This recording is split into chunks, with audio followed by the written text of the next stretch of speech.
నమస్తే పిల్లలు, ఈ వీడియోలో మనం గసడదవ ఆదేశ సంధి గురించి నేర్చుకుందాం. గసడదవ ఆదేశ సంధి అంటే గసడదవలు ఆదేశంగా వచ్చే సంధి అని అర్థం.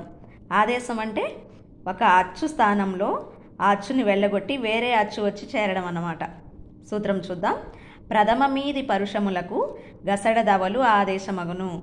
ప్రథమములు అంటే ప్రథమా విభక్తి ప్రత్యయాలు డు, ము, ఊలు అన్నమాట. పరుషములు అంటే కా, చ, ట, త, ప కొంచెం కఠినంగా పలికే పదాలను వర్ణమాలలో పరుషములు అంటారు. ప్రథమ మీది పరుషములకు గసడదవలు ఆదేశమగును అంటే కచట తపలకి గసడదవలు ఆదేశంగా వస్తాయంట. కా ప్లేస్లో గా, చా ప్లేస్లో సా, టా ప్లేస్లో డా, తాకి దా, పాకి వా ఆదేశంగా వస్తాయి. ఉదాహరణకు చూద్దాం. గొప్పవాడు ప్లస్ కదా. డు అనేది ప్రథమం తర్వాత వచ్చే పరుషము కా. కా ప్లేస్లో గా రావాలి.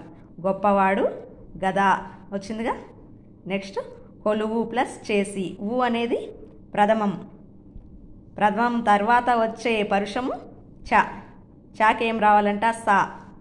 చా ప్లేస్లో కొలువు చేసి సా వచ్చింది కదా.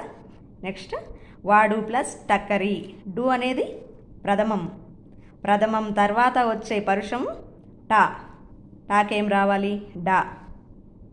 టా వెళ్ళిపోయి డా రావాలి. వాడు ప్లస్ టక్కరి దానికి వాడు డక్కరి. టా ప్లేస్లో డా వచ్చిందా. నెక్స్ట్ నిజము ప్లస్ తెలిసి. ము అనేది ప్రథమం తర్వాత వచ్చే పరుషం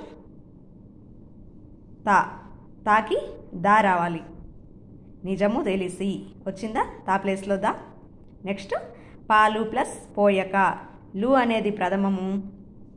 పో అంటే పా. పా అనేది పరుషం కదా. పా ప్లేస్లో వా రావాలి. పా వెళ్ళిపోయి పాలు పోయక వా వచ్చింది కదా. నమస్కారం.